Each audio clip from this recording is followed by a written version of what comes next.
We're about 13 miles south of Gary, Indiana.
Make sure no emergency service is gonna hit me.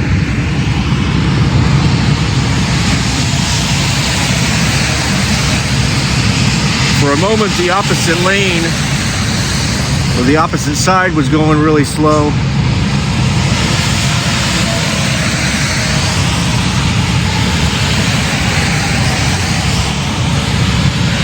Looks like it's backed up quite a bit.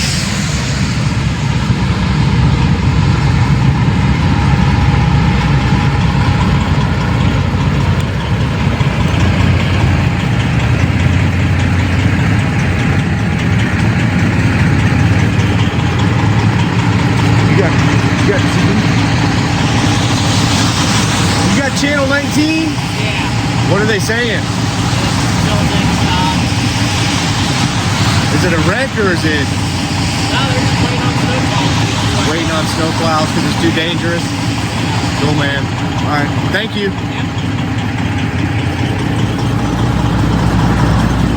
Okay, so that driver said that there's no real accident or anything. They're just waiting on snowplows to come through and clear up the road. So hopefully that'll be soon.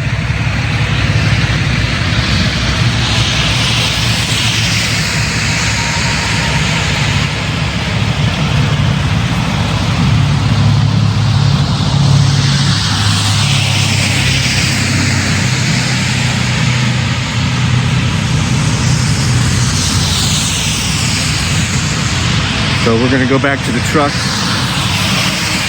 and do what we always do, wait. Hurry up and wait.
You see, you already have a line. It's called the law, right?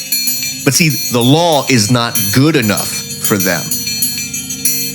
And the reason it's not good enough is the law can sometimes find you not at fault.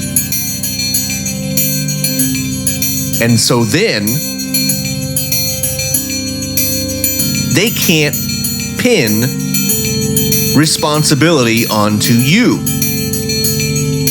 if they use the metric that has been tried and appealed and litigated and set forth in precedent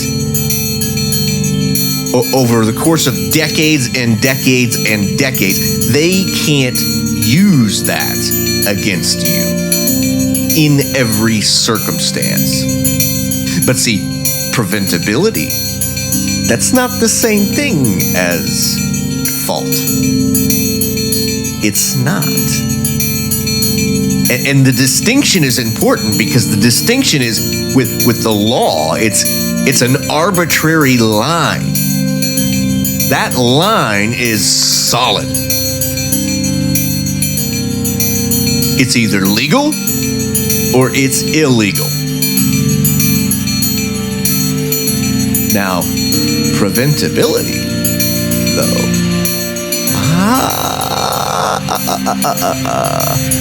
preventability, the line can go anywhere. You can move the goalpost to wherever you desire. You could run with this thing. You could run with this thing very far. Way, way back. And it doesn't even stick with you. You could transfer it to other people. What about your dispatcher? Could your dispatcher have prevented the accident by not giving you that load? Could the planner have prevented it by planning your delivery time differently, setting a different appointment? Could your hiring manager have prevented the accident by never hiring you? You wouldn't have had it if you'd not been working for them. Could the recruiter who called you back when you were looking for that CDL job, when you were looking for that job, could he or she have prevented this accident? See, that's the thing. Anything in a long succession of butterfly effect events can be used to determine preventability of an accident. But it's going to be put on you, the driver. Because there are situations where it is monetarily advantageous for the company to hold you responsible in a situation where someone else was. And do not doubt that. It could even be the other driver who was at fault that they're trying to protect or trying to avoid litigation with. It may be some hidden back room out of court settlement.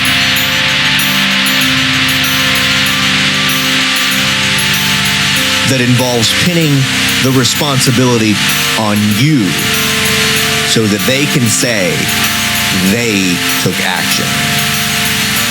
It's a dirty, dirty, weaselly, slimy trick.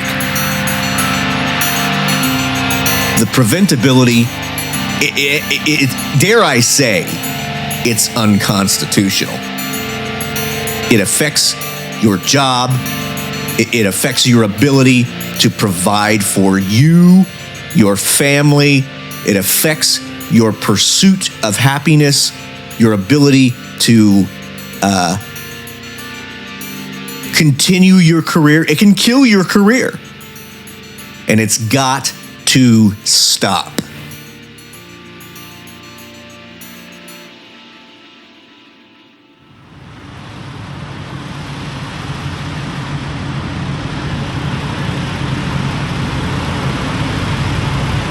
Got some truckers refueling right now. Doing their little pre-trip.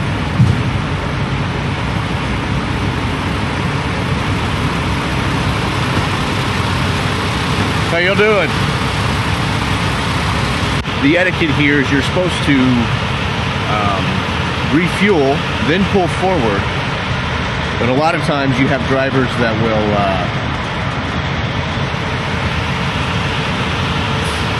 they will refuel or they won't refuel. They'll get in the island and they won't refuel. They'll walk inside, they'll go do their shopping. And it's a big problem because it causes a lot of delays. The people behind them have to wait for them to basically do all of their shopping. And instead of pulling forward so that other drivers can get fuel, they will just stay there. Move out of the way. They will just stay there. And it's a big problem because it causes a big traffic jam. A line in the back there will start to develop. And you have to wait longer. The idea is you pull in to the fuel island, you refuel, then you pull forward to this area here. And there's actually a line.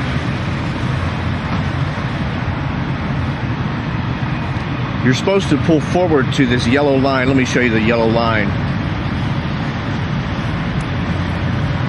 See, here's the yellow line that you pull forward to, and a lot of truck drivers will pull forward to this yellow line and they'll just park here, and it's a big pain in the ass.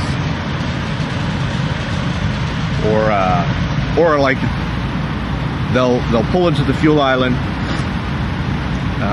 they'll do all of their shopping while at the fuel island there instead of pulling forward, and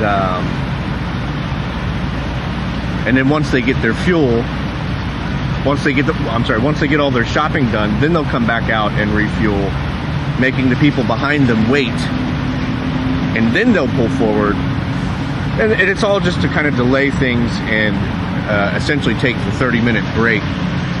But sometimes it can be a big pain in the ass. Now let's check out the truck stop. See if music's playing or not.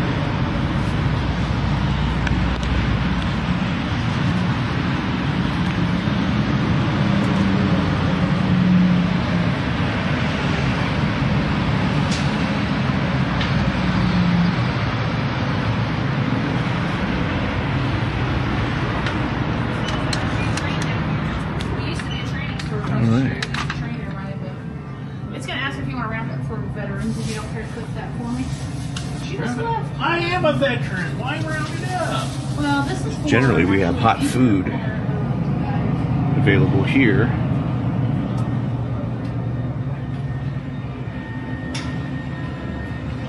One thing about truck stops is that a lot of the food is there's a big markup on it. Like, for example, let's find a good example. See if they got the M&Ms.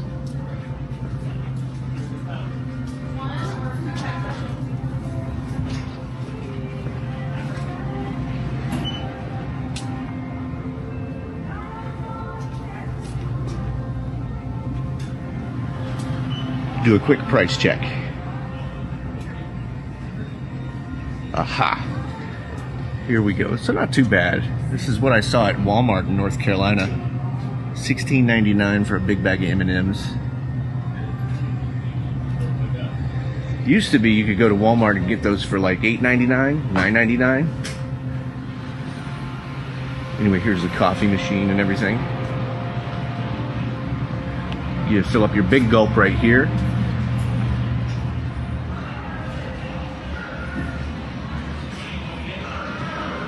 got some arcade games. Restaurant. The Denny's.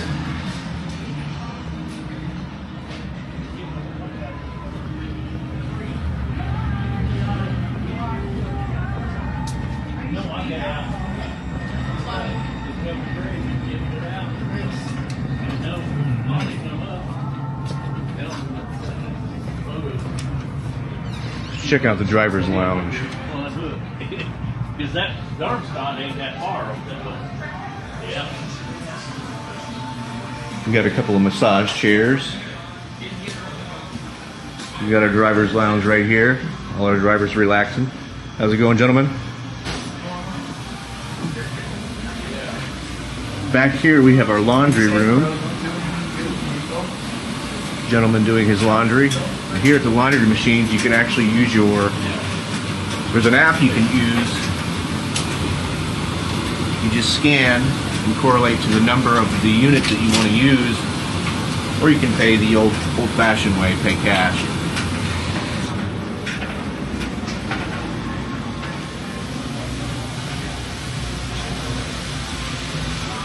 Got the boys' room this way. Here's our shower stalls, which will be coming to one of these shower stalls later. It's weird, this door is open. Ooh. Must be doing a delivery.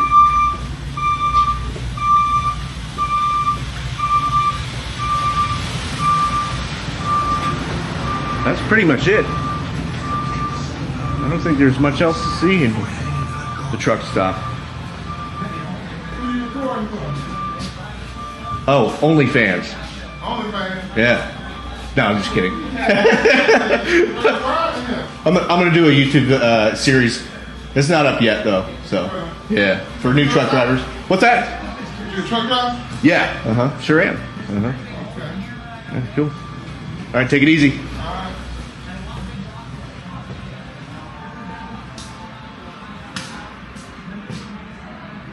We got some eating area here.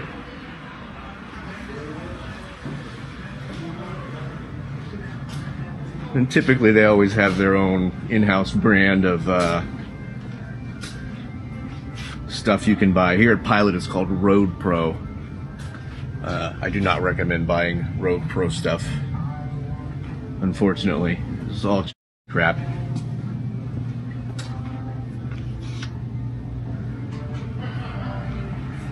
Not allowed back here. Cool. Yep, I think that's about it.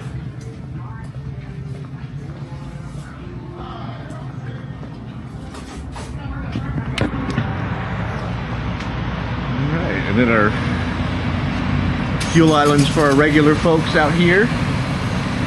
Oh, we got some Bobtails parked over there. Sometimes you see that.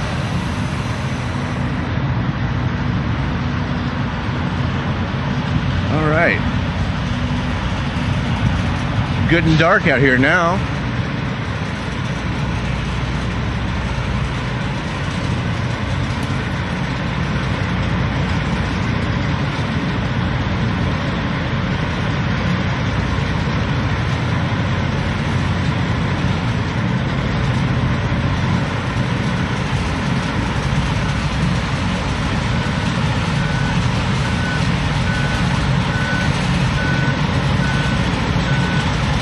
Pretty cool.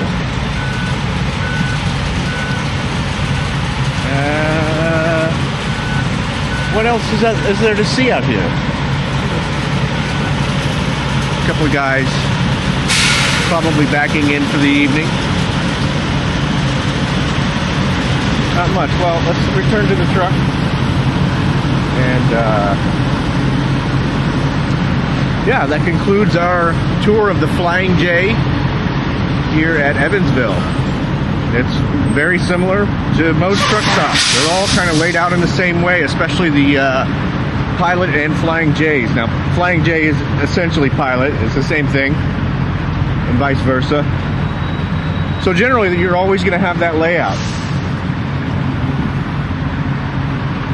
at the Pilots and Flying J's. They're gonna have a restaurant. This one had the Denny's. Usually they have like, well, about half the time they have a fast food option for you rather than a sit down like Denny's. And, yeah, here we are back to our truck.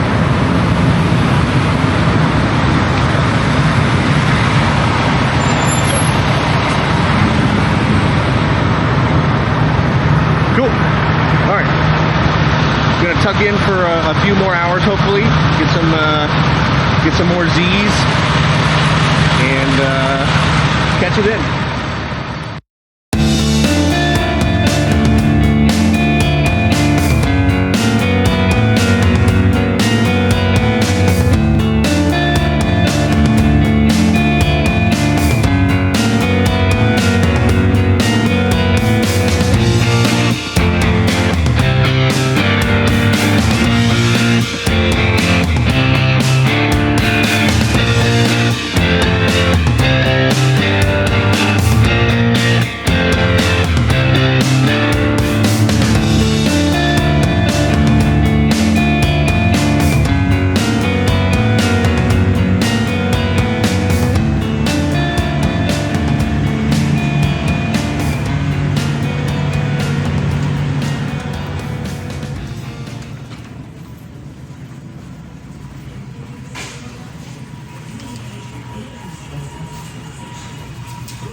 Okay, so we are in number 6.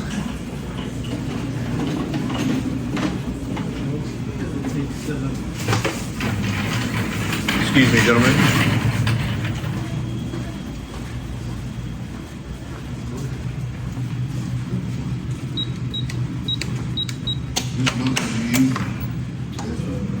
All right. Ooh la la.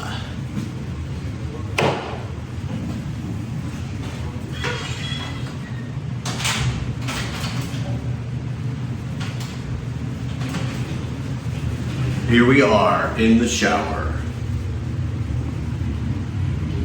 Let's take a quick look around on this one. It's a pretty small one.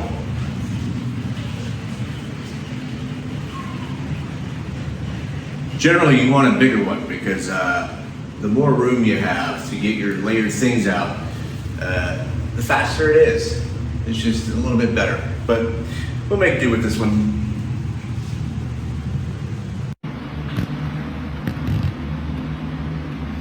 I just noticed there's no lock on this door.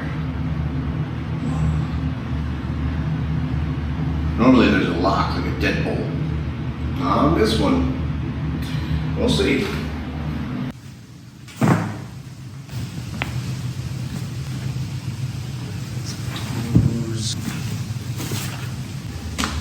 Very important to carry sandals with you because you want to not have your feet on the regular tile. Pick up all kinds of germs down there. Athlete's foot, who knows? And this is just a little shower bag that I find to be pretty handy from the last company I worked for. I bought it in their store.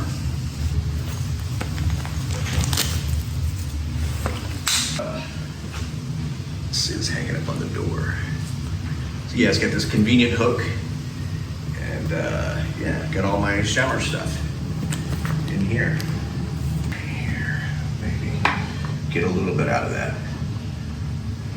You don't have to bring your own soap. They have some here that you can use, but it's pretty shitty.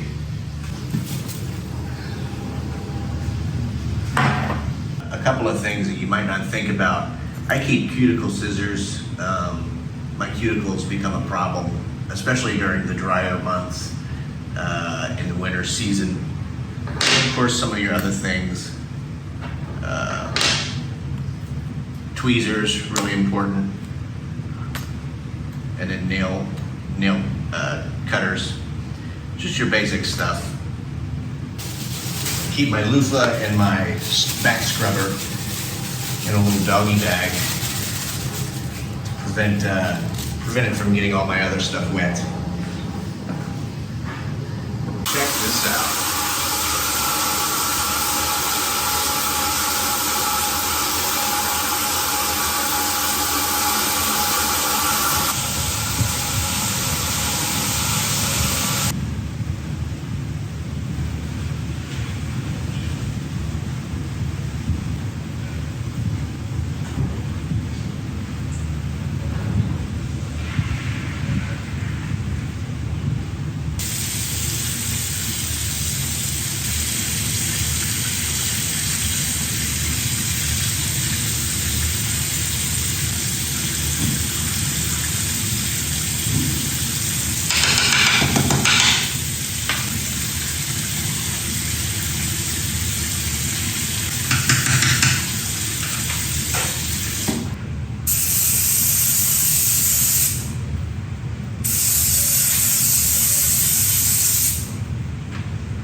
One thing you always want to do is be respectful and fold your, or put your towels and dirty washcloth together for the people that work here.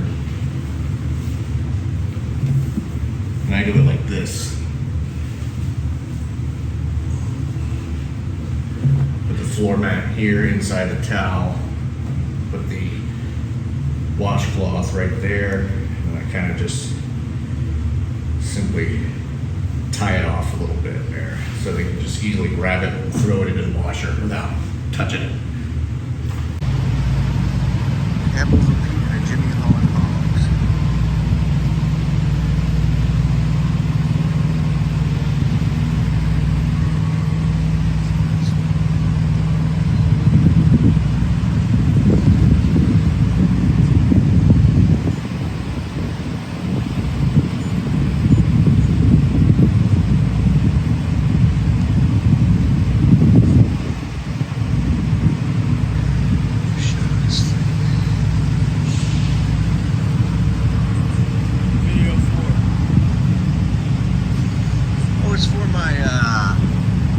Upcoming YouTube channel. Yeah, it's pretty cool, man. It's like, you know the song Convoy? Yeah, it's the cab over Pete, Jimmy Holland Log, or Holland Hogs, or whatever, like Pigpen. All right, man, you take care.